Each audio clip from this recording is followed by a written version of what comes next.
ನಮಸ್ಕಾರ ವೀಕ್ಷಕರೇ, ಇದು ನಮ್ಮ ದೇಶದ ಕತೆ. ನಾನು ಶರತ್.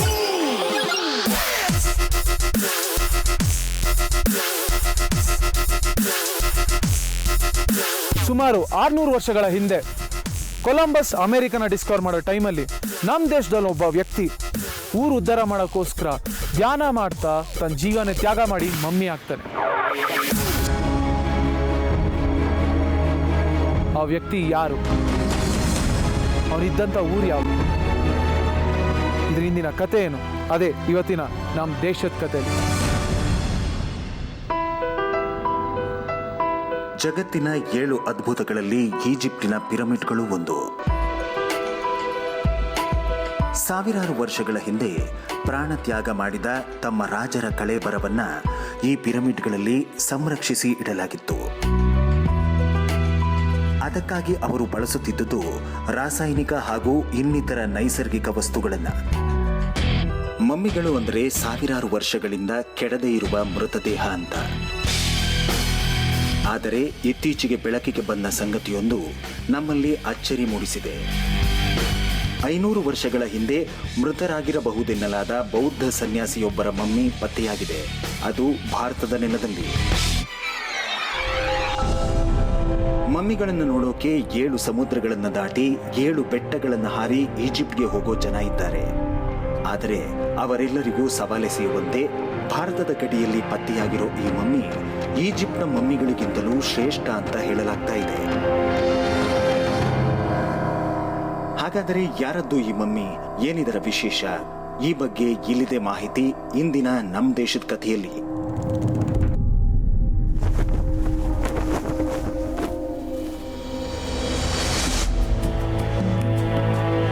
ಧ್ಯಾನಮಗ್ನರಾಗಿ ಕುಳಿತಿರೋ ಬೌದ್ಧ ಸನ್ಯಾಸಿ ಈತ ಈಗ ಬದುಕಿಲ್ಲ. ಆ ದೇಹದ ಒಳಗೆ ಉಸಿರಿಲ್ಲ. ಈ ದೇಹವನ್ನ ಪ್ರಾಣ ತೊರೆದು ಸುಮಾರು 500 ವರ್ಷಗಳು ಕಳೆದು ಹೋಗಿವೆ. ಆಗ ಧ್ಯಾನಕ್ಕೆಂದು ಕುಳಿತ ಈ ಸನ್ಯಾಸಿಯ ಉಸಿರು ಮತ್ತು ಆತ್ಮ ದೇಹವನ್ನ ಯಾವಾಗ ತೊರೆದು ಹೋಯಿತು ಅನ್ನೋದರ ಬಗ್ಗೆ ಯಾರಲ್ಲೂ ಮಾಹಿತಿ ಇಲ್ಲ. ಆದರೆ ಇಂದಿಗೂ ಈ ಮಮ್ಮಿಯ ದೇಹದ ಮೇಲೆ ಕೂದಲುಗಳು ಹಾಗೇ ಇವೆ.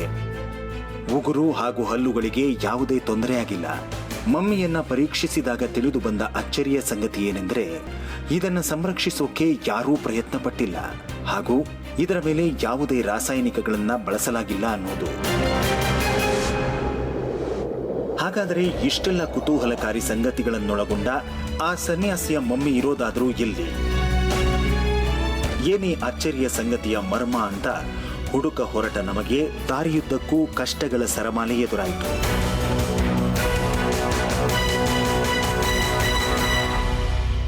ಯಾಕಂದ್ರೆ ಈಜಿಪ್ಟ್ಗೆ ಹೋಗಿ ಅಲ್ಲಿನ ಮಮ್ಮಿಗಳನ್ನ ನೋಡಿ ಬರೋದು ಸುಲಭ. ಆದರೆ ಇಲ್ಲಿ ದೊರೆತಿರೋ ಮಮ್ಮಿಯನ್ನ ನೋಡೋಕೆ ಬೆಟ್ಟ ಗುಡ್ಡ ಮುಳ್ಳು ಕಂಟಿಗಳ ಹಾದಿ ಸವಿಸಬೇಕು. ಹಿಮಾಲಯದ ಬೆಟ್ಟಗಳ ಕಣಿವೆ ಕೊರಕೊಲುಗಳನ್ನ ಸಾಗಿ ಹೋಗಬೇಕು. ಅಂದ ಹಾಗೆ ಈ ಸನ್ಯಾಸಿಯ ಮಮ್ಮಿ ಇರೋದು ಹಿಮಾಚಲ ಪ್ರದೇಶದಲ್ಲಿ. ಹಾಗಂತ ಇದು ಸುಲಭದ ದಾರಿಯಲ್ಲ. ಭಾರತ ಮತ್ತು ಚೀನಾ ಗಡಿಯಲ್ಲಿರೋ ಒಂದು ಸಣ್ಣ ಗ್ರಾಮ ಗ್ಯೂನಲ್ಲಿದೆ ಈ ಮಮ್ಮಿ.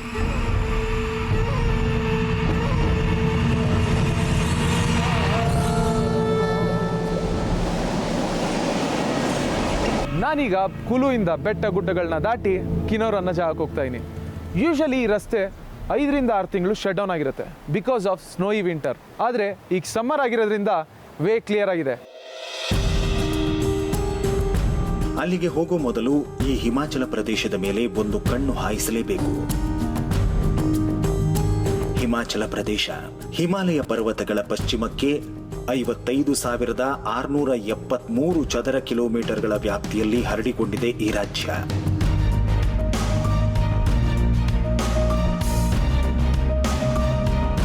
ಅಂಕುಡೊಂಕಾಗಿ ಹರಿಯುವ ಇಲ್ಲಿನ ನದಿಗಳು ಸಂಪೂರ್ಣ ಹಿಮಾಲಯ ಪರ್ವತ ಶ್ರೇಣಿಗಳನ್ನು ಬಳಸಿಕೊಂಡು ಹೋಗ್ತವೆ. ಹಾಗಾಗಿ ಉಂಟಾದ ಕೊರಕೊಲುಗಳ ರೀತಿಯಲ್ಲೇ ಇಲ್ಲಿನ ರಸ್ತೆಗಳು ನಿರ್ಮಿತವಾಗಿವೆ. ಈ ರಸ್ತೆಗಳಲ್ಲಿ ವಾಹನ ಚಲಾಯಿಸೋದು ಒಂದು ಅದ್ಭುತ ಕೌಶಲ್ಯವೇ ಸರಿ. ಹಿಮಾಚಲದಲ್ಲಿ ಒಂದೊಂದು ಪ್ರದೇಶದಲ್ಲಿ ಒಂದೊಂದು ರೀತಿಯ ಹವಾಮಾನ. ಅದೇ ಅಲ್ಲದೆ ಭೂಕುಸಿತ ಹಿಮಾಚಲದಲ್ಲಿ ಸರ್ವೇ ಸಾಮಾನ್ಯ. ಹಾಗಾಗಿ ರಸ್ತೆಗಳು ಕಲ್ಲಿನಿಂದ ಕೂಡಿರ್ತವೆ. ನಾನೀಗ ಬಂಜಾರಾಯಿಂದ ಕಿನ್ನೌರ್ ಹೊರಟಿದ್ದೀನಿ. ಆದರೆ ನಾವು ಹೋಗ್ತಿರೋ ಅಂಥ ದಾರಿ ಸಿಕ್ಕಾಬಡೆ ಟಫ್ ಆಗಿದೆ. ನಮ್ಮ ಕಾರು ಒಂಚೂರು ಸ್ಲಿಪ್ ಆದ್ರೂ ಪಾತಾಳನೆ. ಇಲ್ಲಿನ ಎಚ್ಚರಿಕೆ ಏನೆಂದ್ರೆ, ಇಲ್ಲಿ ವಾಹನಗಳನ್ನ ಕೇವಲ ಮೊದಲನೇ ಗೇರ್ನಲ್ಲೇ ಚಲಾಯಿಸಬೇಕು. ತಪ್ಪಿದಲ್ಲಿ ಅನಾಹುತ ಗ್ಯಾರಂಟಿ. ಇಷ್ಟಿದ್ದರೂ ಈ ಪ್ರದೇಶದ ದುರ್ಗಮ ರಸ್ತೆಗಳು ನಮ್ಮ ತಲೆಯಲ್ಲಿ ಅಪಾಯದ ಮುನ್ಸೂಚನೆ ನೀಡುತ್ತಲೇ ಇದ್ದವು. ಇಲ್ಲಿಂದ ಮುಂದೆ ನಾವು ಜಲ್ಲೋರಿ ಕಣಿವೆಯ ಬಳಿ ಬಂದೆವು. ಬಂಜಾರ, ಜಿಬ್ಬಿ, ಸೋಜಾ ಊರುಗಳನ್ನ ದಾಟಿ ನಾನೀಗ ನಿಂತಿರೋದು 10,281 ಫೀಟ್ ಮೇಲಿರೋ ಜಲ್ಲೋರಿ ಪಾಸಲ್ಲಿ. ಈ ಜಲ್ಲೋರಿ ಪಾಸ್ ಟ್ರಕ್ಕಿಂಗ್ಗೆ ತುಂಬ ಫೇಮಸ್. ಕುಲುಯಿಂದ ಇಲ್ಲಿಗೆ ಟ್ರಕ್ಕಿಂಗ್ ಬರ್ತಾರೆ. ಜಲ್ಲೋರಿ ಪಾಸಲ್ಲಿ ತುಂಬ ಲಗೇಜ್ನ ಪ್ಯಾಕ್ ಮಾಡ್ಕೊಂಡು ಒಂದು ರಾಯಲ್ ಎನ್ಫೀಲ್ಡ್ ಬೈಕ್ ನಿಂತಿದೆ. ಅದು ಯಾರ್ದು ಅಂತ ನೋಡೋಣ.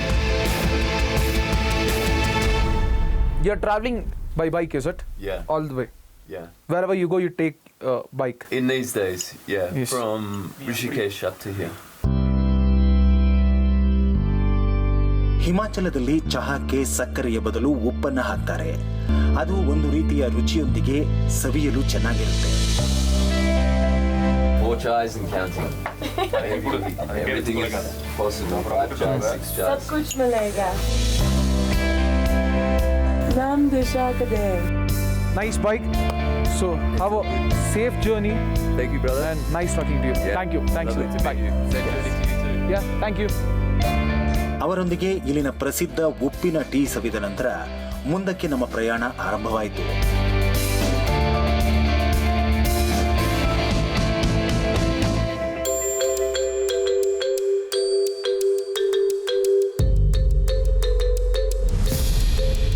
ಮುಂದೆ ಸಾಗ್ತಾ ಇದ್ದಂತೆ ನಾವು ಅಂದುಕೊಂಡಂತೆ ಅಪಾಯಕಾರಿ ಸನ್ನಿವೇಶವೊಂದು ಎದುರಾಯಿತು. ನಾವು ಹೋಗ್ತಿರೋ ದಾರಿಲಿ ಲ್ಯಾಂಡ್ ಸ್ಲೈಡ್ ಆಗ್ತಿದೆ. ರೋಡ್ ಬ್ಲಾಕ್ ಆಗಿದೆ. ಅಷ್ಟೇ ಅಲ್ಲ, ಎಲ್ಲ ಗಾಡಿಗಳು ನಿಂತಿದೆ. ಸೊ ಹೋಗಿ ನೋಡೋಣ.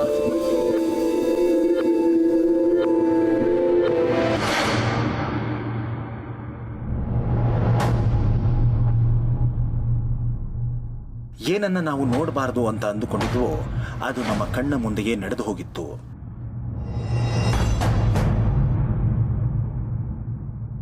ಕಾರ್ ಮೇಲೆ ಕಲ್ಲು ಬಿದ್ದಿದೆ. ಆ ಬಂಡೆ ಕಲ್ಲು ಬಿದ್ದಿರೋದ್ರಿಂದ ನೋಡ್ಬೋದು ಕಾರ್ ಹೆಂಗಾಗಿದೆ ಅಂತ. ಈಗ ಸ್ವಲ್ಪ ಹೊತ್ತು ಮುಂಚೆ ಆಗಿರೋದು ಇದು. ಸೊ ಅದರಿಂದ ಈ ಗಾಡಿಗಳು ಯಾವುದೂ ಇಲ್ಲಿಂದ ಹೋಗ್ತಿಲ್ಲ. ಹಿಂದೆಯೇ ಹೇಳಿದಂತೆ ಅಲ್ಲಿ ಭೂಕುಸಿತ ಸಾಮಾನ್ಯ.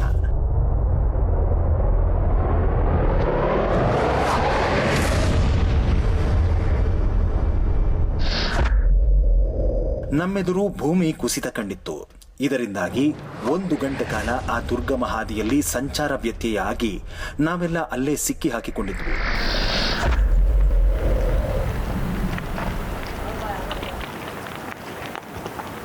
ನಾವೀಗ 4 ಹೋಗ್ತಾ ಇದ್ವಿ. ಬಟ್ ಮಧ್ಯದಲ್ಲಿ ಲ್ಯಾಂಡ್ ಸ್ಲೈಡ್ ಆಗ್ತಿದೆ. From past 4 to 5 hours wait ಮಾಡ್ತಾ ಇದ್ವಿ ಸ್ಟಾಪ್ ಆಗುತ್ತೆ ಅಂತ. ಅದು ಫ್ಯೂ ಮಿನಿಟ್ಸ್ಗೋಸ್ಕರ ಸ್ಟಾಪ್ ಆದ್ರೂ ಕ್ಲಿಯರ್ ಮಾಡೋ ಅಷ್ಟರಲ್ಲಿ ಮತ್ತೆ ರೀಸ್ಟಾರ್ಟ್ ಆಗ್ತಿದೆ. ಅಷ್ಟೇ ಅಲ್ಲ, ಈ ರೋಡ್ ನೋಡ್ಬೋದು. ಈ ರೋಡ್ ತುಂಬ ಚಿಕ್ಕದಾಗಿದೆ. ಇಲ್ಲಿ ಒಂದು ಗಾಡಿ ಪಾಸ್ ಆಗೋಕ್ಕೆ ಕಷ್ಟ. ಅಂಥದ್ರಲ್ಲಿ ರಿಸ್ಕ್ ತಗೊಂಡು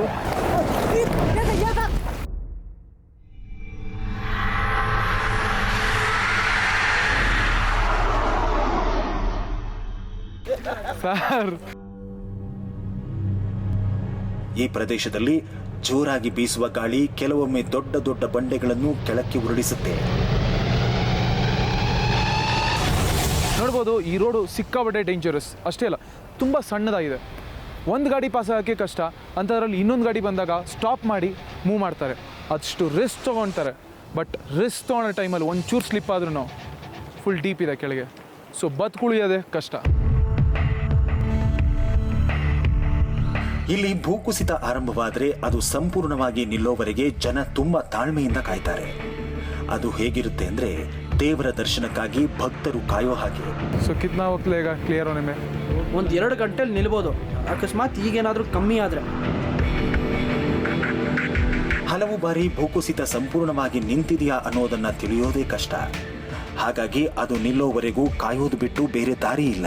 आप ऐसा एक्सपीरियंस किया है पहले? ತುಂಬ ಬಾರಿ ನಮಗೆ ಈ ಅನುಭವ ಆಗಿದೆ. कितने बार जाते हो ये सर? ನಾವಿಷ್ಟು ದಿನ ಓಡಾಡೋರು, ಇದು ನಮಗೆ ಕಾಮನ್. दिल्ली का ही आना जाना है. ओके, डेली हर रोज़ होता है सर?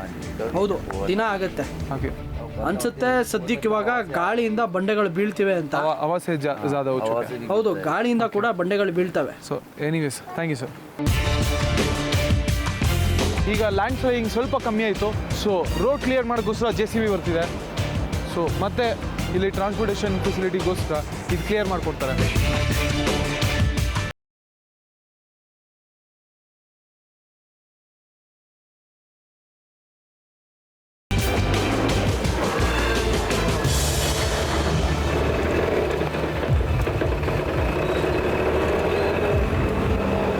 ಇಲ್ಲಿ ಲ್ಯಾಂಡ್ ಸ್ಲೈಡ್ ಆಗಿದ್ದಂಥ ಕಲ್ಲುಗಳನ್ನ ಕ್ಲಿಯರ್ ಮಾಡೋಕ್ಕೆ ಅಂತ JCB ಹೋಗುತ್ತೆ.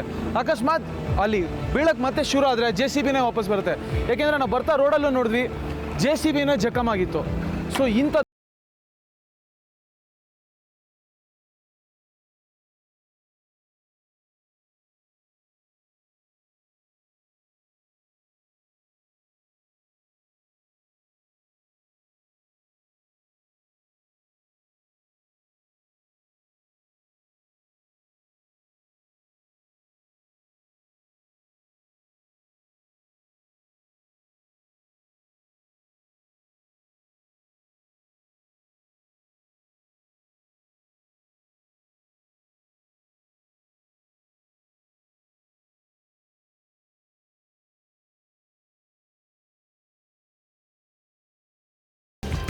ಲ್ಯಾಂಡ್ ಸ್ಲೈಡ್ ಬೇರೆ ಸ್ಟಾಪ್ ಆಗ್ತಿಲ್ಲ, ನಿಲ್ಲತ್ತೋ ಇಲ್ಲೋ ಗೊತ್ತಿಲ್ಲ, ರೋಡ್ನು clear ಮಾಡೋಕ್ಕಾಗ್ತಿಲ್ಲ.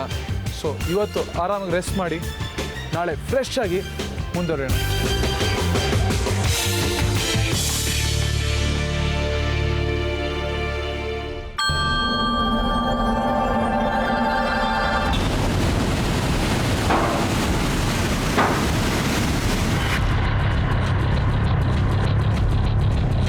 So finally S, so ನಮ್ಮ ಗಾಡಿ ಕ್ರಾಸ್ ಮಾಡಿದಾಯ್ತು. ಈಗ ಕಲ್ಪದಿಂದ ನಾಕೋಗಿ ಹೋಗೋಕೆ ಇದ್ದಿದ್ದು ಒಂದೇ ರೂಟು, ಅದು ನಿನ್ನೆಯಿಂದ ಬ್ಲಾಕ್ ಆಗಿತ್ತು. ಬಟ್ ನಮ್ಮ ಡ್ರೈವರು ರಿಸ್ಕ್ ತೊಗೊಂಡು ಕ್ರಾಸ್ ಮಾಡಿದ್ದಾಯಿತು. So let's not waste the time, will move to ನಾಕೋ.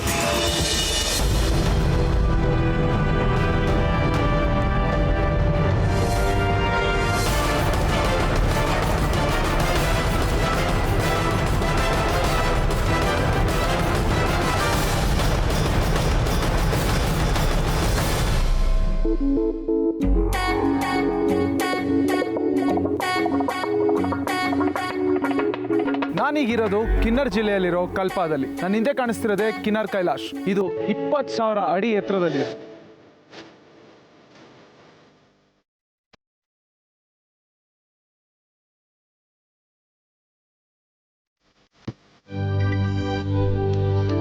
ಈ ಊರಲ್ಲೊಂದು ವಿಚಿತ್ರವಾದ ಪದ್ಧತಿ ಇದೆ. ನಿಮ್ಗೆಲ್ಲ ಗೊತ್ತಿರೋ ಹಾಗೆ ಪಂಚಪಾಂಡವರಿಗೆ ಒಬ್ಬಳೇ ಧರ್ಮಪತ್ನಿ. ಆದರೆ ಈ ಊರಲ್ಲಿ ಒಬ್ಬಳೇ ಧರ್ಮಪತ್ನಿ 5ಕ್ಕಿಂತ ಹೆಚ್ಚು ಪುರುಷರಿರ್ತಾರೆ.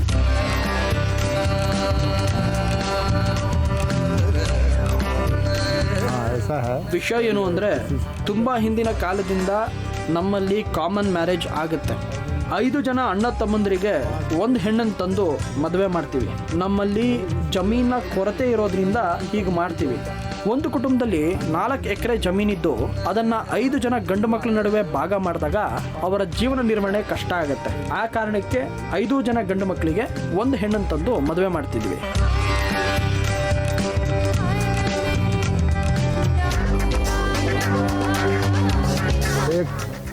ಸಾಥ್ ಹೋತಾ 5 ಜನ ಗಂಡು ಮಕ್ಕಳಿಗೆ ಒಟ್ಟಿಗೆ ಮದುವೆ ಮಾಡ್ತೀವಿ. ಎಲ್ಲರೂ ಸೇರಿ ಒಂದೇ ಮನೆಯಲ್ಲಿ ವಾಸವಾಗಿರ್ತಾರೆ. ಯಾರ ಮನೆಯಲ್ಲಿ ಗಂಡು ಮಕ್ಕಳಿರಲ್ಲ, ಅಕಸ್ಮಾತ್ ಅಲ್ಲಿ 4 ರಿಂದ 5 ಜನ ಹೆಣ್ಣು ಮಕ್ಕಳಿದ್ರೆ ಅಷ್ಟು ಜನಕ್ಕೂ ಒಂದು ಗಂಡನ್ನು ತಂದು ಮದುವೆ ಮಾಡ್ತೀವಿ. 5 ಹೆಣ್ಮಕ್ಳು ಒಂದೇ ಮನೆಗೆ ಹೋದರೆ ಒಳ್ಳೇದೇ. ಅಕಸ್ಮಾತ್ ಆಗಲಿಲ್ಲ ಅಂದರೆ ಒಂದಿಬ್ಬರನ್ನಾದರೂ ಒಂದು ಗಂಡಿಗೆ ಕೊಟ್ಟು ಮದುವೆ ಮಾಡ್ತೀವಿ. नहीं पड़े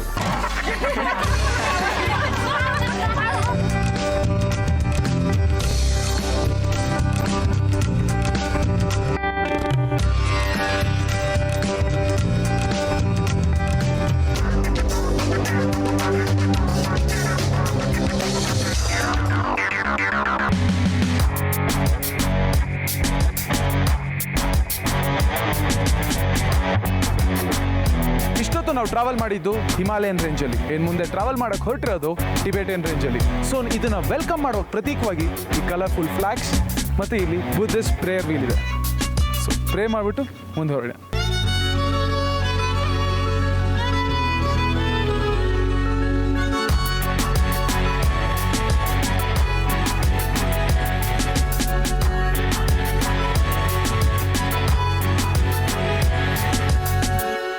ನಾನೀಗ ನಿಂತಿರೋದು ಹಿಮಾಚಲ್ ಪ್ರದೇಶದ Spiti valley Giu ವಿಲೇಜಲ್ಲಿ.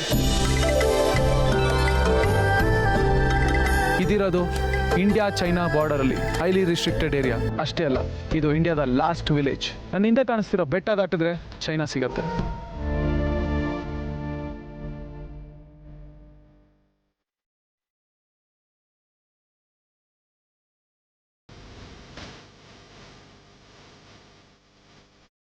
Gyu village ಅನ್ನೋದು ಇಂಡಿಯಾ ಚೈನಾ ಬಾರ್ಡರ್ಲಿರೋ ಒಂದು ಚಿಕ್ಕ ಹಳ್ಳಿ. ಇಲ್ಲಿ ಸುಮಾರು 40 ಮನೆಗಳಿದ್ದು 100ರಿಂದ 150 ಜನ ವಾಸ ಮಾಡ್ತಿದ್ದಾರೆ. ಇವರ ಮುಖ್ಯ ಉದ್ಯಮ ವ್ಯವಸಾಯ.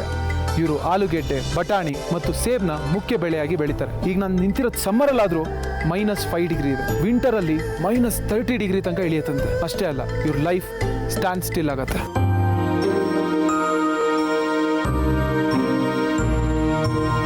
ವಿಂಟರ್ ಟೈಮಲ್ಲಿ ಭಾಳ ಕಷ್ಟ, ರೋಡೆಲ್ಲ ಬ್ಲಾಕ್ ಆಗ್ಬಿಡುತ್ತೆ ಮತ್ತು ಗ್ಲೇಸಿಯರ್ ಎಲ್ಲ ಬರುತ್ತೆ. ಹಿಮ ಟೈಮಲ್ಲಿ ಮೂವ್ಮೆಂಟ್ ಮಾಡೋದು ಭಾಳ ಕಷ್ಟ, ಯಾಕಂದರೆ ನಮ್ಮಲ್ಲಿ ಒಬ್ಬರು ಹಂಗೆ ಗ್ಲೇಸಿಯರ್ ಎತ್ಕೊಂಡು ಹೋಗ್ಬಿಟ್ಟಿತ್ತು.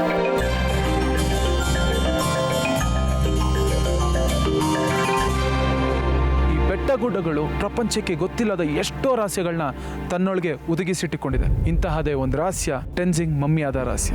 ಈ ಮಮ್ಮಿ ಹೇಗೆ ಸಿಕ್ತು, ಇದರಿಂದಿನ ಕಥೆ ಏನು ನೋಡಿ.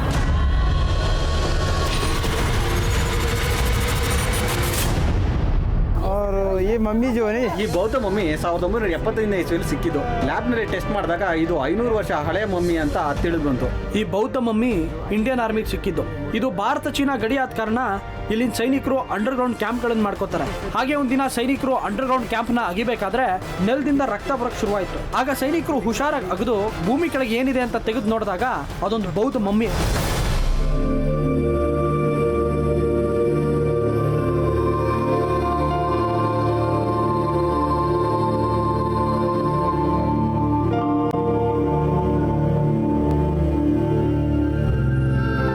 ನೋಡೋಕ್ಕೆ ಅಂತ ಒಳಗೋಗಿದ ತಕ್ಷಣ ಡೆಡ್ ಬಾಡಿ ಸ್ಮೆಲ್ ಬರ್ತಿತ್ತು. ಅಷ್ಟೇ ಅಲ್ಲ, ಅವ್ರು ಕೂತಂತ ಪೋಸ್ ಈ ಬೆಟ್ಟ ಗುಡ್ಡಗಳ ನಡುವೆ ಒಬ್ರು ಧ್ಯಾನಿ ತಪಸ್ಸು ಕೂತಂಗಿತ್ತು. ಅವ್ರ ಕೂದಲು, ಹಲ್ಗಳು, ಸ್ಕಿನ್ನು ಈ ಜೀವಂತವಾಗಿರ್ತಾರಲ್ಲ ಮನುಷ್ಯರು, ಆ ಥರನೇ ಇತ್ತು.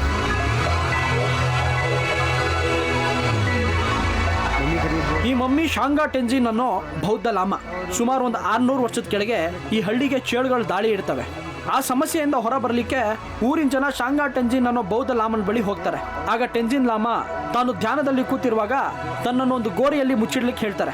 ಜನಗಳು ಅವ್ರು ಹೇಳ್ದ ಹಾಗೆ ಅವರನ್ನ ಒಂದು ಗೋರಿಯಲ್ಲಿ ಮುಚ್ಚಿಡ್ತಾರೆ. ಆಗ ಟೆಂಜಿನ್ ಲಾಮ ಮಹಾ ಸಮಾಧಿ ಸ್ಥಿತಿಗೆ ಹೋಗಿ ತನ್ನ ಪ್ರಾಣ ತ್ಯಾಗ ಮಾಡ್ತಾರೆ. ಅಲ್ಲಿಗೆ ಆ ಊರಿನಲ್ಲಿ ಒಂದು ಕಾಮನ್ ಬಿಲ್ಲು ಕಾಣಿಸ್ಕೊಳ್ಳುತ್ತೆ. ಅವತ್ತಿನಿಂದ ಆ ಹಳ್ಳಿಯಲ್ಲಿ ಚೇಳುಗಳು ಮಾಯ. ಹಸಿವು, ದಾಹ, ಆಸೆ, ಆಕಾಂಕ್ಷೆಗಳನ್ನ ತನ್ನೊಳಗೆ ಇಂಗಿಸ್ಕೊಂಡು ವರ್ಷಾನ್ಗಟ್ಲೆ ಧ್ಯಾನ ಕೂತು ಊರು ಒಳಿತಿಗೋಸ್ಕರ ತನ್ನ ಜೀವನೇ ತ್ಯಾಗ ಮಾಡಿದವರೇ ಈ ಶಾಂಗಾ ಟೆಂಜಿನ್.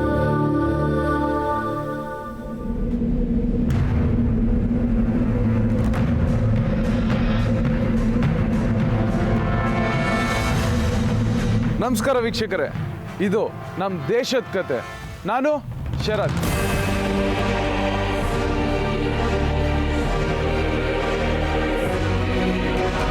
ಜಗತ್ತಲ್ಲಿ ಎಷ್ಟು ಅದ್ಭುತಗಳು ನೋಡಿರ್ತೀವಿ. ಈಫಿಲ್ ಟವರ್ ಇರ್ಬೋದು, ಈಜಿಪ್ಟ್ನ ಪಿರಮಿಡ್ಗಳಿರ್ಬೋದು, ಗ್ರೇಟ್ ವಾಲ್ ಆಫ್ ಚೈನಾ ಇರ್ಬೋದು. ಈ ಗ್ರೇಟ್ ವಾಲ್ ಆಫ್ ಚೈನಾ ಅಂತ ಇದ್ದಂಗೆ ಆ ವಾಲ್ ಎಷ್ಟು ಉದ್ದ ಇದೆಯಲ್ಲ,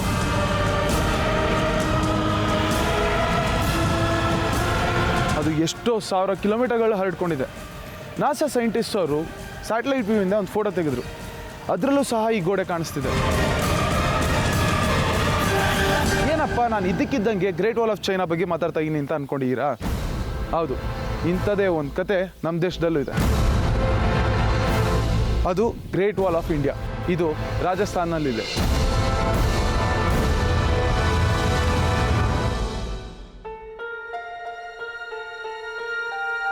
ದಟ್ಟ ಕಾನನದ ನಡುವೆ ದುರ್ಗಮ ಹಾದಿ. ಸುತ್ತಲೂ ಪೊದೆ ಮತ್ತು ದೈತ್ಯ ಮರಗಳಿಂದ ಆವೃತವಾಗಿರುವ ಪ್ರದೇಶ ಅದು.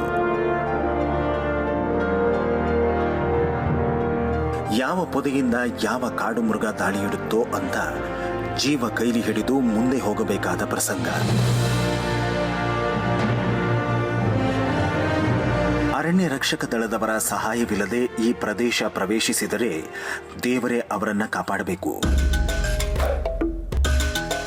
ಇಷ್ಟೆಲ್ಲ ಅಪಾಯವಿದ್ದರೂ ಅದನ್ನ ಲೆಕ್ಕಿಸದೆ ನಾವು ಎಲ್ಲಿಗೆ ಹೊರಟಿದ್ದೇವೆ? ಕಾಡಿನ ಒಡಲಲ್ಲಿ ಅಂತಹ ರಹಸ್ಯ ಮಾಹಿತಿ ಏನಿದೆ? ಈ ಎಲ್ಲ ಪ್ರಶ್ನೆಗಳು ಈಗಾಗಲೇ ನಿಮ್ಮಲ್ಲಿ ಮೂಡ್ತಿರಬೇಕು. ಹೌದು, ನಾವು ಇಂದಿನ ಸಂಚಿಕೆಯಲ್ಲಿ ನಿಮ್ಮ ಮುಂದೆ ತರುತ್ತಿರುವುದು ನೀವೆಂದೂ ನೋಡಿರದ ರಾಜಸ್ಥಾನದ ಮತ್ತೊಂದು ಕೋಟೆಯ ಕಹಾನಿ.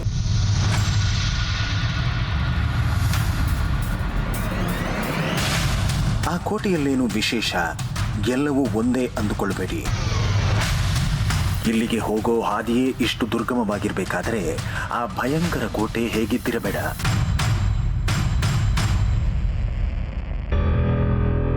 ಈ ಅರಣ್ಯದ ನಡುವೆ ಕೋಟೆ ಕಟ್ಟೋದರ ಹಿಂದಿನ ಪುರುಷಾರ್ಥವಾದರೂ ಏನಿತ್ತು ಅನ್ನೋದನ್ನ ನಾವು ನಿಮ್ಮ ಮುಂದೆ ತೋರಿಸ್ತೀವಿ. ಇದು ವಿಶ್ವದಲ್ಲೇ ಪ್ರಖ್ಯಾತವಾದ ಅತಿ ಉದ್ದದ ಗೋಡೆ ಹೊಂದಿರುವ 2ನೇ ಮಹಾಕೋಟೆ.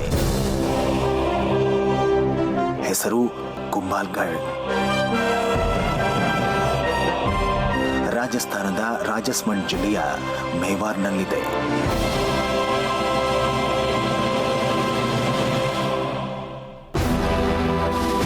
ಕ್ರಿಸ್ತಶಕ 15ನೇ ಶತಮಾನದಲ್ಲಿ ರಣಕುಂಭ ಅನ್ನೋ ರಜಪೂತ ವಂಶದ ರಾಜ ಈ ಕೋಟೆಯನ್ನ ಕಟ್ಟಿಸಿದ್ದ. 19ನೇ ಶತಮಾನದಲ್ಲಿ ಇದರ ಜೀರ್ಣೋದ್ಧಾರ ಕಾರ್ಯ ನಡೆದಿತ್ತು.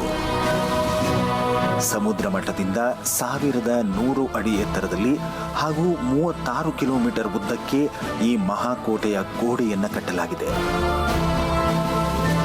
ಈ ಜಾಗದ ಇನ್ನೊಂದು ವಿಶೇಷವೇನೆಂದರೆ ಮೊಘಲರ ವಿರುದ್ಧ ವೀರಾವೇಶದ ಪ್ರತಾಪ ತೋರಿದ ರಜಪೂತ ದೊರೆ ಮಹಾರಾಣಾ ಪ್ರತಾಪ್ ಸಿಂಗ್ ಹುಟ್ಟಿದ್ದು ಇದೇ ಜಾಗದಲ್ಲಿ.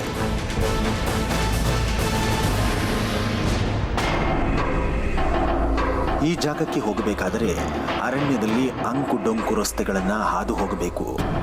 ದಟ್ಟವಾದ ಅರಣ್ಯದಲ್ಲಿ ಸಾಗುವಾಗ ಕ್ರೂರ ಮೃಗಗಳು ದಾಳಿಯಿಡಲೂಬಹುದು. ಹಾಗಾಗಿ ನಾವು ಸಾಕಷ್ಟು ಮುನ್ನೆಚ್ಚರಿಕೆಯ ಕ್ರಮಗಳೊಂದಿಗೆ ಮುಂದೆ ಸಾಗ್ತಾ ಇದ್ವು. ನಮ್ಮೊಂದಿಗೆ ಬಂದಿದ್ದ ಅರಣ್ಯ ಸಿಬ್ಬಂದಿಯ ಅನುಭವ ನಮ್ಮ ಸಹಾಯಕ್ಕೆ ಬಂದಿತ್ತು. ಇವರೇ ಈ ಫಾರೆಸ್ಟ್ ಗಾರ್ಡ್. ಇದರ ಕೌನ್ ಸಾ ಪ್ರಾಣಿ है? यहाँ पर लेपर्ड, ओके, भालू, हाइना, ओके. डियर. आपने देखा? बिल्कुल हमने देखा है. ಕೆಲ ವನ್ಯ ಮೃಗಗಳು ನಮಗೆ ಈ ಹಾದಿಯಲ್ಲಿ ದರ್ಶನ ಕೊಟ್ಟವು. ಆದರೆ ಚಿರತೆ ಮತ್ತು ಕರಡಿಯಂತಹ ಯಾವ ಮೃಗಗಳು ಕಣ್ಣಿಗೆ ಬೀಳಲಿಲ್ಲ. ನಾವೀಗ ಸೆಂಟರ್ ಆಫ್ ಫಾರೆಸ್ಟ್ ಅಲ್ಲಿ ಇದೀವಿ. ಇಲ್ಲಿಂದ ನೋಡಿದ್ರು ನಮಗೆ ಕುಂಭಲ್ಗಢ್ ಫೋರ್ಟ್ ಕಾಣಿಸುತ್ತೆ. ದೂರದಿಂದ ಬೆಟ್ಟದ ಮೇಲೆ ಆ ಮಹಾ ಸ್ಮಾರಕವನ್ನ ಕಂಡ ನಮಗೆ ಪುಳಕ ಉಂಟಾಗಿತ್ತು. ಅದನ್ನ ಸಮೀಪದಿಂದ ಸವಿಯೋ ನಮ್ಮ ಪುಳಕ ಇನ್ನೂ ಹೆಚ್ಚಾಗಿತ್ತು. ಭರಭರನೆ ನಾವು ಕೋಟೆಯತ್ತ ಮುನ್ನುಗ್ಗಿದೆವು. ಇದೆ ಕುಂಭಲ್ಗಢ್ ಫೋರ್ಟ್. ಎಂಟರ್ ಆಗೋಕ್ಕೆ ಮುಂಚೆ ನಾನು ಕಾಣಿಸಿದ್ದು ಕುಂಭಲ್ಗಢ್ ಫೋರ್ಟ್ ದೊಡ್ಡ ವಾಲ್.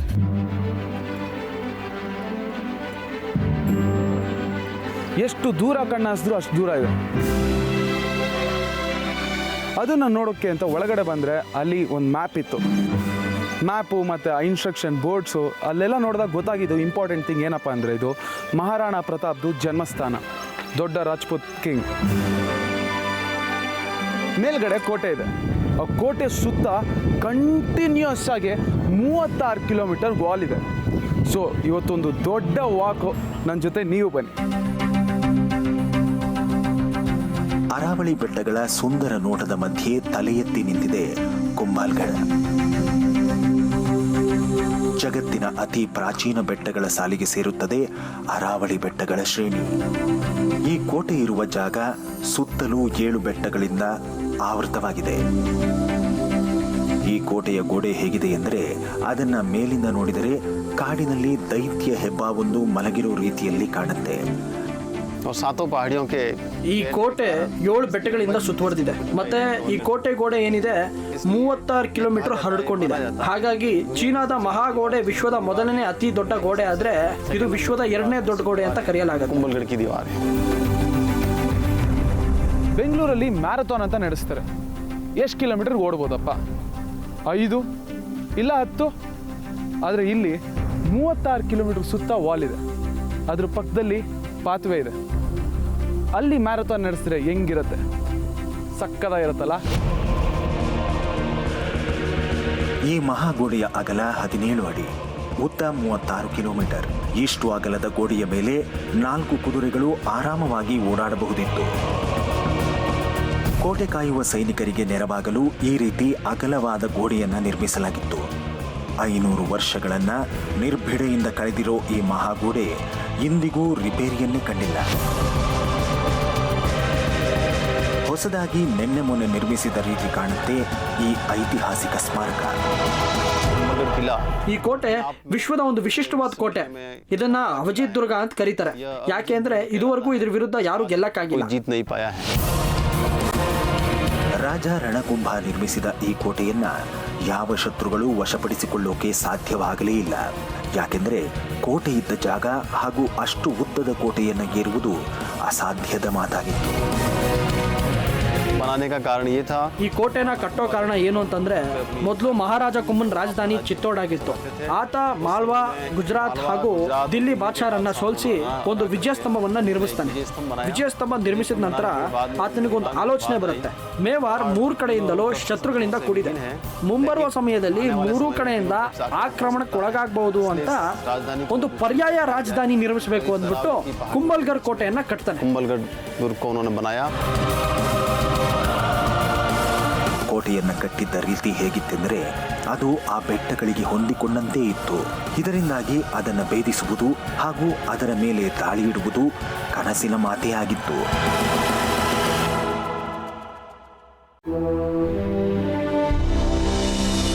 ಸಾಮಾನ್ಯವಾಗಿ ಎಲ್ಲ ರಜಪೂತ ದೊರೆಗಳು ಮೊಘಲರ ದಾಳಿಯನ್ನ ಎದುರಿಸಿದ್ರು.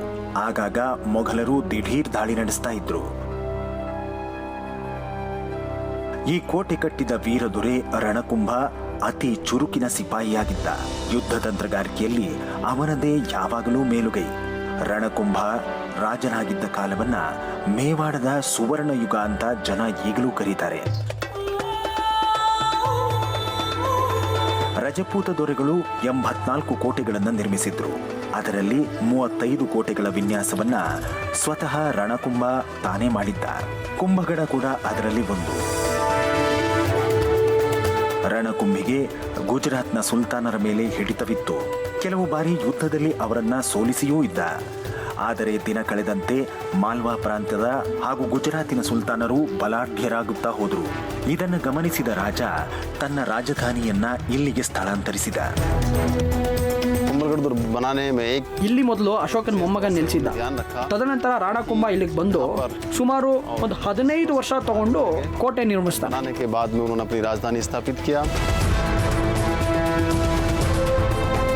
ಕೋಟೆಯನ್ನ 7 ಬೆಟ್ಟಗಳು ಸುತ್ತುವರೆದಿವೆ. ಅಂದಿಗೆ ಯುದ್ಧದಲ್ಲಿ ಫಿರಂಗಿಯನ್ನ ಬಳಸೋ ಕಲೆ ಶುರುವಾಗಿತ್ತು. ಆದರೆ ಈ ದುರ್ಗಮ ಹಾದಿಯಲ್ಲಿ ದಾಳಿ ಇಡೋಕೆ ಬರೋ ಸೈನಿಕರು ಫಿರಂಗಿಗಳನ್ನು ತರಲು ಆಗುತ್ತಿರಲಿಲ್ಲ. ದಾಳಿ ಅನ್ನೋದು ದೂರದ ಮಾತು.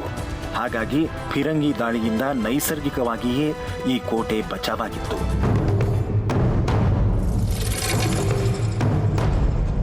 ಈ ಕೋಟೆಯ ಮಹಾಗೋಡೆಯನ್ನ ಕಟ್ಟೋಕೆ ತಗುಲಿದ ಸಮಯ 20 ವರ್ಷಗಳು. ಕೋಟೆಯನ್ನ ಹೊಕ್ಕುವುದು ಅಸಾಧ್ಯದ ಮಾತೇ ಸರಿ. ಹಾಗಾದರೆ ಅಂತಹ ರಕ್ಷಣಾ ತಂತ್ರಗಳು ಈ ಕೋಟೆಯಲ್ಲಿ ಏನಿತ್ತು ಅನ್ನೋದರ ಮೇಲೆ ಒಂದು ವಿಸ್ತಾರವಾದ ನೋಟ ನಿಮ್ಮ ಮುಂದೆ.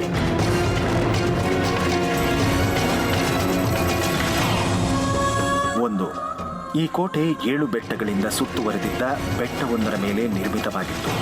ಹಾಗಾಗಿ ಇಲ್ಲಿ ದಾರಿ ಸವೆಸುವುದು ಸುಲಭದ ಮಾತಾಗಿರಲಿಲ್ಲ. 2, ಈ ಅರಾವಳಿ ಬೆಟ್ಟಗಳು ಗುಂಡಾರಣ್ಯದಿಂದ ಕೂಡಿದ್ದರಿಂದ ಅದರಲ್ಲಿ ಕ್ರೂರ ಮೃಗಗಳಿದ್ದವು. ಒಂದೊಮ್ಮೆ ಅದರಲ್ಲಿ ನಡೆದು ಬಂದರೆ ಅವರ ಜೀವಹಾನಿ ನಿಶ್ಚಿತವಾಗಿರ್ತಾ ಇತ್ತು.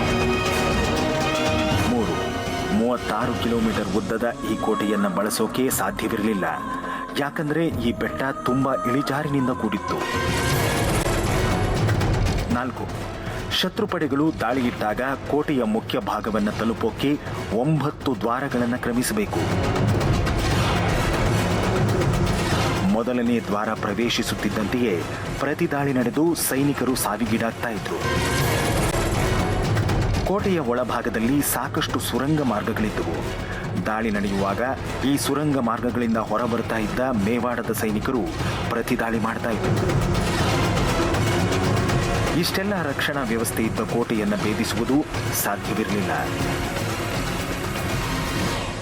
ಕೆಲವರು ಹೇಳುವ ಪ್ರಕಾರ ಈ ಕೋಟೆಯನ್ನು ಭೇದಿಸಬೇಕೆಂದರೆ ಅವರು ಸೊಳ್ಳೆಯಾಗಿ ಹುಟ್ಟಬೇಕು ಅಷ್ಟೇ.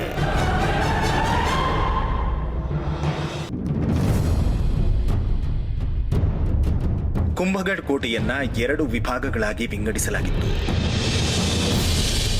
ಒಂದು ಭಾಗ ಸುಂದರವಾದ ಮಹಲುಗಳಿಂದ ಕೂಡಿದ್ದರೆ ಇನ್ನೊಂದು ಭಾಗದಲ್ಲಿ ರಾಜನ ಅರಮನೆ ಇತ್ತು.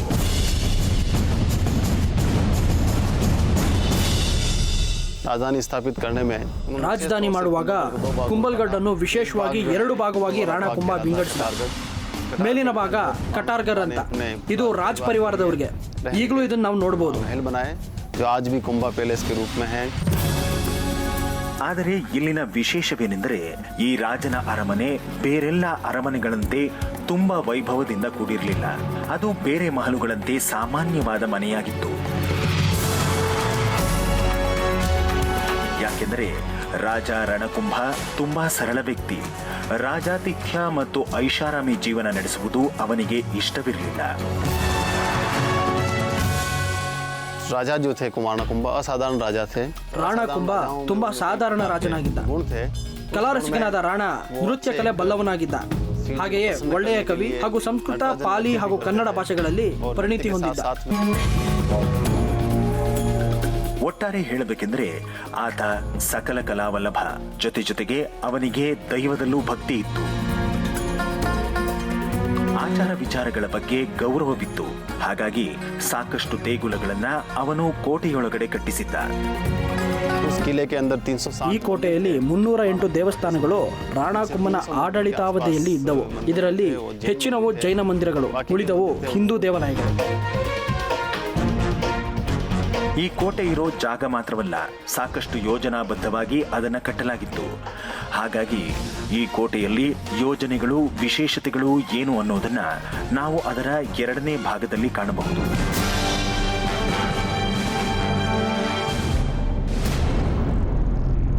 ಈ ಕೋಟೆಯ ಮಧ್ಯಭಾಗವನ್ನು ತಲುಪೋಕೆ 9 ದ್ವಾರಗಳನ್ನ ಶತ್ರುಪಡೆ ಹಾದು ಹೋಗಬೇಕಾಗಿತ್ತು. ಅದು ಸಾಧ್ಯದ ಮಾತಾಗಿರಲಿಲ್ಲ. ಅಲ್ಲದೆ ಇಲ್ಲಿನ ಪ್ರತಿ ದ್ವಾರಗಳಿಗೂ ಒಂದೊಂದು ಕಥೆ ಇದೆ. ಆ ಕಥೆಗಳನ್ನ ಇಂದಿಗೂ ಈ ದ್ವಾರಗಳು ಹೇಳುತ್ತಿವೆಯೇನೋ ಅಂತ ಭಾಸವಾಗುತ್ತೆ.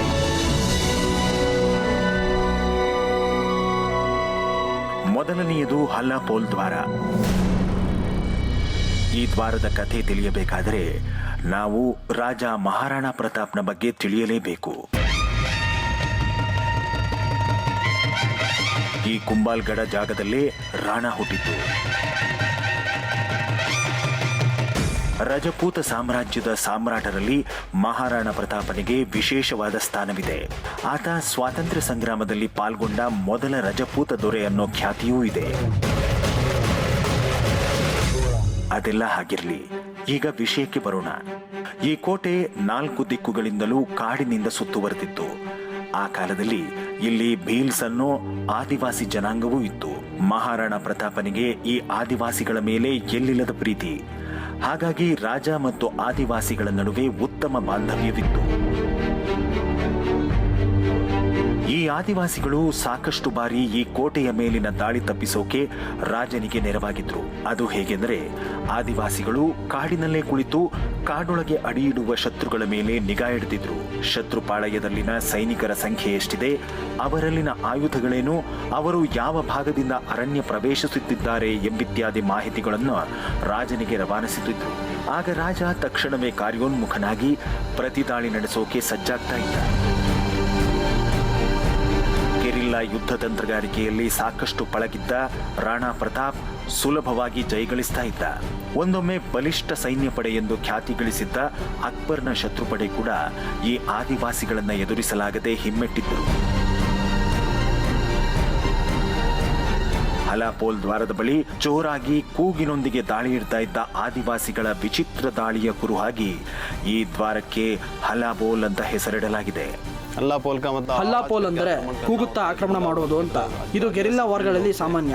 ಆದಿವಾಸಿಗಳು ಹೀಗೆ ಬಚ್ಚಿಟ್ಕೊಂಡು ಶತ್ರುಗಳ ಮೇಲೆ ಆಕ್ರಮಣ ಮಾಡುತ್ತಿದ್ರು. ಅದಕ್ಕಾಗಿ ಈ ಬಾಗಿಲನ್ನು ಹಲ್ಲಾಪೋಲ್ ಅಂತ ಕರೀತಾರೆ. ಇನ್ನು ಬಾದ್ಶಾ ಬಾಬ್ಡಿ ದ್ವಾರ. ರಜಪೂತರ ಆಳ್ವಿಕೆಯಲ್ಲಿ ನಡೆದ ಹಲ್ದಿ ಘಾಟ್ ಯುದ್ಧಕ್ಕೆ ಐತಿಹಾಸಿಕ ಮನ್ನಣೆ ಇದೆ. ಈ ಯುದ್ಧ ನಡೆದದ್ದು ರಾಣಾ ಪ್ರತಾಪ್ ಹಾಗೂ ಅಕ್ಬರ್ನ ಮಧ್ಯೆ.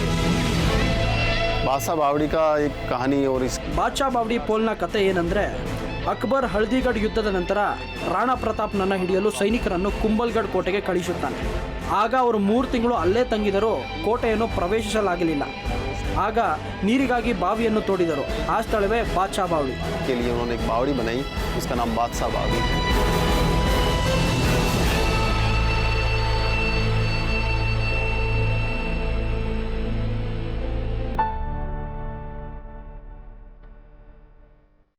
ಇನ್ನು ಹನುಮಾನ್ ಪೋಲ್ ದ್ವಾರ. ಈ ಜಾಗದಲ್ಲಿ ಹನುಮಂತನ ದೇವಾಲಯ ಇದೆ. ಈ ದೇಗುಲದಲ್ಲಿರುವ ಹನುಮಂತನ ಮೂರ್ತಿಯನ್ನ ರಾಜ ರಣಕುಂಭ ಇಲ್ಲಿಗೆ ತಂದಿದ್ದ.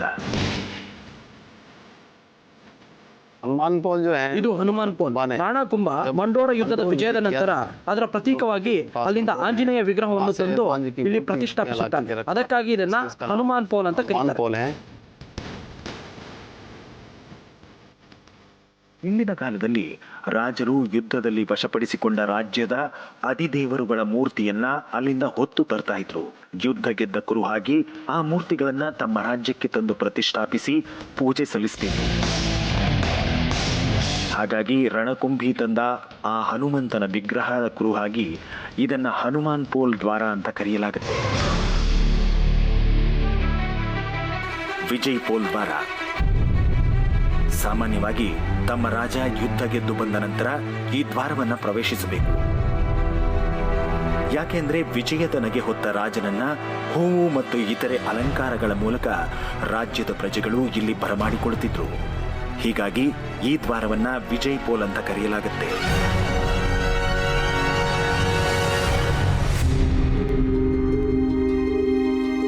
ರಾಮ್ ಪೋಲ್ ದ್ವಾರ. ರಾಜ ರಣಕುಂಭ ಇಲ್ಲಿಗೆ ಬಂದು ಈ ಕೋಟೆ ಕಟ್ಟುವ ಮೊದಲೇ ಈ ಭಾಗದಲ್ಲಿ ಒಂದು ಕೋಟೆ ನಿರ್ಮಿತವಾಗಿತ್ತು. ಅದನ್ನ ಅಶೋಕ ಚಕ್ರವರ್ತಿಯ ಮೊಮ್ಮಗ ಕಟ್ಟಿಸಿದ್ದ. ಅದರಲ್ಲಿ ಸಾಕಷ್ಟು ಜೈನ ದೇಗುಲಗಳಿದ್ದುವು. ರಣಕುಂಭ ಇಲ್ಲಿಗೆ ಬಂದ ಮೇಲೆ ಇಲ್ಲಿ ದೇವಾಲಯಗಳನ್ನ ಜೀರ್ಣೋದ್ಧಾರ ಮಾಡಿದ. किले के अंदर कई तरह के मंदिर हैं. ಕೋಟೆಯಲ್ಲಿ ಇರುವ ದೇವಸ್ಥಾನಗಳಲ್ಲಿ ಯಜ್ಞವೇದಿ ಮಂದಿರವು ಅತ್ಯಂತ ಸುಂದರವಾದ ಮಂದಿರ. बहुत बड़ा हवन करवाया. ಇಲ್ಲಿ ಬಹುದೊಡ್ಡ ಯಾಗವನ್ನ ರಾಣಾ ಕುಂಭ ಮಾಡಿಸಿದ್ದ. सबसे पहला ಹಾಗೆಯೇ ಇಲ್ಲಿ ಗಣೇಶನ ಆರಾಧನೆಗೂ ಪ್ರಾಮುಖ್ಯತೆ ಇದೆ ಮತ್ತು ಇಲ್ಲಿ ವಿಷ್ಣು ಮಂದಿರವೂ ಇದೆ. उसी के साथ साथ में विष्णु मंदिर, चारभुजा जी का मंदिर है. ಇಲ್ಲಿರುವ ಜೈನ ಮಂದಿರಗಳಲ್ಲಿ ಒಂದು ದೇಗುಲ ಮಾತ್ರ ವಿಚಿತ್ರವಾಗಿ ಕಂಡುಬರುತ್ತೆ. ಅದರ ವಿನ್ಯಾಸ ಮತ್ತು ಕಟ್ಟಿರುವ ರೀತಿ ಬೇರೆಯದ್ದೇ ರೀತಿಯಾಗಿದೆ.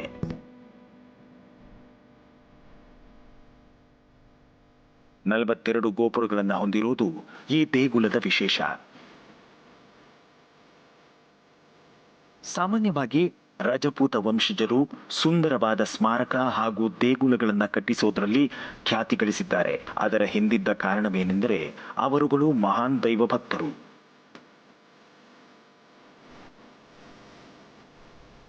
ಅದರಲ್ಲೂ ರಜಪೂತ ವಂಶಜರಿಗೆ ಶಿವ ಅಂದ್ರೆ ಬಲು ಪ್ರೀತಿ. ಸಾಕಷ್ಟು ಶಿವನ ಮಂದಿರಗಳನ್ನ ಅವರು ಇಲ್ಲಿ ಕಟ್ಟಿಸಿದ್ರು. ಇಲ್ಲಿನ ಇನ್ನೊಂದು ರೋಚಕ ದೇವಾಲಯವೆಂದರೆ ರಾಜ ರಣಕುಂಭ ಕಟ್ಟಿಸಿದ್ದ ಶಿವನ ದೇಗುಲ. ಅದು ಯಾಕೆ ಎಲ್ಲದಕ್ಕಿಂತ ಭಿನ್ನ ಅಂದರೆ ರಾಜ ರಣಕುಂಭ ತನಗಾಗಿ ಮಾತ್ರ ಈ ದೇಗುಲವನ್ನ ಕಟ್ಟಿಸಿಕೊಂಡಿದ್ದ. ಅಲ್ಲಿ ಪ್ರತಿಷ್ಠಾಪಿಸಲಾಗಿದ್ದ ಶಿವನ ವಿಗ್ರಹ 5 ಅಡಿಯದ್ದಾಗಿತ್ತು. ಅಜಾನುಬಾಹುವಾಗಿದ್ದ ಆತ ಅದರ ಮುಂದೆ ನಿಂತು ಪ್ರಾರ್ಥಿಸೋಕಂತಲೇ ಅಷ್ಟು ದೊಡ್ಡ ವಿಗ್ರಹವನ್ನ ಅಲ್ಲಿ ಪ್ರತಿಷ್ಠಾಪಿಸಿದ್ದ.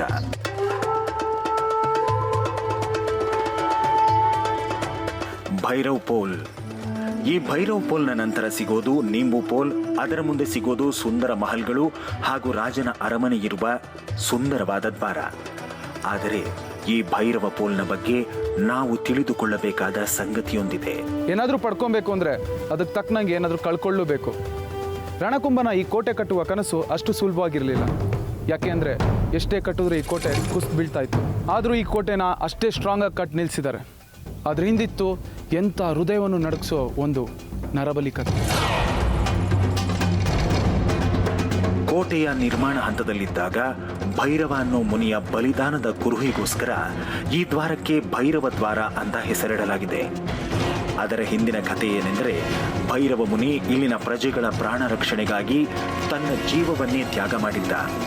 ಹಾಗಾಗಿ ಈ ದ್ವಾರಕ್ಕೆ ಈ ಹೆಸರು. ರಣಕುಂಭ ಈ ಕೋಟೆಯನ್ನ ಕಟ್ಟೋಕೆ ಪ್ರಾರಂಭಿಸಿದಾಗ ಹಲವಾರು ವಿಘ್ನಗಳು ಎದುರಾದವು. जब किला बन रहा था ಕೋಟೆಯನ್ನು ಕಟ್ಟುತ್ತಿರುವಾಗ ದಿನವಿಡೀ ಕೆಲಸಗಾರರು ಕಟ್ಟುತ್ತಿದ್ದ ಕೋಟೆ ಬೆಳಗ್ಗೆ ಅಷ್ಟೊತ್ತಿಗೆ ನೆಲಸಮ ಆಗಿರ್ತಿತ್ತು. और जो महल होते थे गिर जाया करते थे.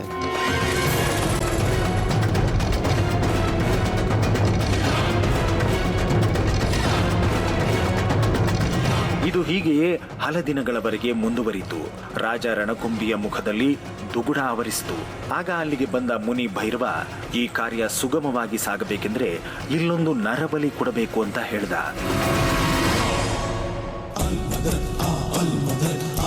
ಇದರಿಂದ ಆಶ್ಚರ್ಯಗೊಂಡ ರಾಜ ತನ್ನ ಪ್ರಜೆಗಳ ಮುಂದೆ ಚರ್ಚಿಸ್ತಾನೆ. ಆದರೆ ಯಾವ ಪ್ರಜೆಯೂ ತನ್ನ ಬಲಿದಾನಕ್ಕೆ ಮುಂದೆ ಬರೋದಿಲ್ಲ. ರಾಜ ರಣಕುಂಭಿ ತಾನೇ ತನ್ನ ಬಲಿದಾನಕ್ಕೆ ಮುಂದಾಗ್ತಾನೆ. ಇದನ್ನು ನೋಡಿದ ಭೈರವ ಮುನಿ ರಾಜನನ್ನ ತಡಿತಾನೆ. ಪ್ರಜಾಪಾಲನೆಗೆ ರಾಜನ ಅವಶ್ಯಕತೆ ಇದೆ, ಹಾಗಾಗಿ ನಿನ್ನ ಬಲಿದಾನ ಬೇಡ, ಬದಲಿಗೆ ತಾನೇ ಬಲಿಯಾಗುವುದಾಗಿ ಹೇಳ್ತಾನೆ. ಆದರೆ ಅದಕ್ಕೆ ಮುಂಚೆ ಕೆಲ ಮಾತುಗಳನ್ನ ಭೈರವ ಮುನಿ ರಾಜನಿಗೆ ಹೇಳ್ತಾನೆ. ತನ್ನ ತಲೆ ಕತ್ತರಿಸಿದ ಮೇಲೆ ಆ ತಲೆ ಬೀಳೋ ಜಾಗದಲ್ಲಿ ಒಂದು ಮಂದಿರವನ್ನು, ಹಾಗೆ ತನ್ನ ದೇಹ ನೆಲಕ್ಕುರುಳುವವರೆಗೂ ಅದು ಎಲ್ಲಿ ತನಕ ನಡೆದುಕೊಂಡು ಹೋಗುತ್ತೋ ಅಲ್ಲಿಯವರೆಗೂ ಕೋಟೆಯನ್ನು ನಿರ್ಮಿಸುವಂತೆ ರಾಜನಿಗೆ ಹೇಳಿ ಬಲಿಯಾಗ್ತಾನೆ. ಅದರಂತೆಯೇ ನಡೆದುಕೊಂಡ ರಾಜ ರುಂಡ ಬಿದ್ದ ಜಾಗದಲ್ಲಿ ದೇವಾಲಯವನ್ನು, ಮುಂಡ ಬಿದ್ದ ಜಾಗದವರೆಗೂ ಕೋಟೆಯನ್ನ ಕಟ್ತಾನೆ. ಇದೆ ಭೈರವ್ ಪೋಲ್. ಆ ಋಷಿಮುನಿ ಮೇಲ್ ಬಂದು ಎಲ್ಲಿ ನಿಲ್ತಾನೋ ಅಲ್ಲಿ ಮೊದಲನೇ ಬಾಗಿಲು ಮಾಡಬೇಕಂತ ಆಗಿತ್ತು. ಇದೇ ಆ ಮೊದಲನೇ ಬಾಗಿಲು. ಇಲ್ಲಿಂದ ಮೇಲೆ ನರಬಲಿ ಆಗಿದ್ದ ಜಾಗನೂ ಇದೆಯಂತೆ. ನೋಡ್ಕೊಂಬರೋಣ ಬನ್ನಿ.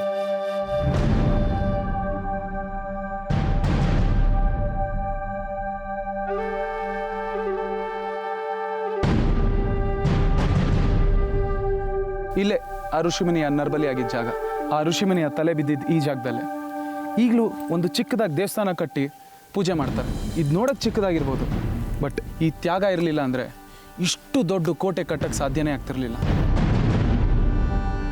ಇದು ಬರೀ ಕೋಟೆ ಮಾತ್ರವಲ್ಲ, ಭಾರತಕ್ಕೆ ವಿಶ್ವದಲ್ಲಿ ಹೆಸರು ತಂದುಕೊಟ್ಟ ಹೆಗ್ಗಳಿಕೆ ಹಾಗೂ ಬಲಿದಾನದ ಪ್ರತೀಕ.